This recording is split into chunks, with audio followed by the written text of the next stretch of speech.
নজরুল একজন বহুমাত্রিক চরিত্রের মানুষ ছিল। তিনি তার জীবনে যেমন ধর্মচর্চা করেছেন, অসাম্প্রদায়িকতার চর্চা করেছেন, মানবিকতার চর্চা করেছেন এবং তিনি সাম্যবাদের পক্ষে তিনি অসংখ্য কবিতা লিখেছেন। তিনি একজন যোদ্ধা ছিলেন, আবার মসজিদের মুয়াজ্জেমও ছিলেন, পত্রিকার সম্পাদক ছিলেন। সম্পাদক থাকাকালীন সময়ে তিনি ব্রিটিশ রাজের বিরুদ্ধে কবিতাও লিখেছেন, কারাগারও গিয়েছেন।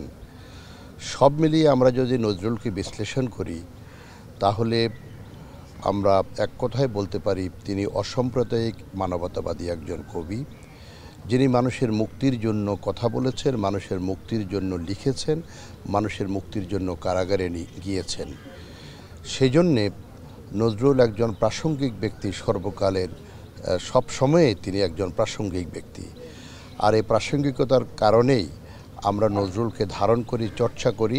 তবে তিনি কতটুকু আমাদের হৃদয় মনে অথবা তিনি কতটুকু চর্চা নজরুলকে করি আমরা, সেটি একটি বড় ধরনের প্রশ্ন। নজরুলকে আমরা তখনই বলতে পারবো যে নজরুলকে আমরা সর্বান্তকরণে ধারণ করছি যখন আমরা দেখব জাতীয় জীবনে আমরা সামগ্রিকভাবে অসাম্প্রদায়িকতাকে প্রতিষ্ঠিত করতে পেরেছি। আমরা সামগ্রিক জীবনে মানুষের মধ্যে সাম্যতা, নারী পুরুষের ভেদাভেদ এগুলোকে আমরা কমিয়ে নিয়ে আসতে পেরেছি, সহনশীল পর্যায়ে নিয়ে আসতে পেরেছি সমাজে। কিন্তু সমাজে এখনও এই ভেদাভেদ আছে, সমাজে এখনও সাম্প্রদায়িকতা আছে, সমাজে এখনও মানুষের মুক্তির বিরুদ্ধে এখনও মানুষজন আছে, এখনও মুক্তির বিরুদ্ধে।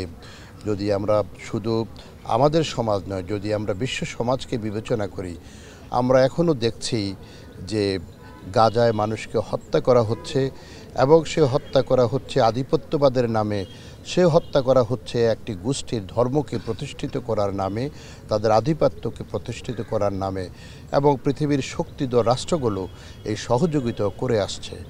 সেই জন্য নজরুলের যে প্রতিবাদ, নজরুলের যে সাম্যবাদের গান, নজরুলের যে যুদ্ধ যাওয়া, এসবগুলো আজও প্রাসঙ্গিক।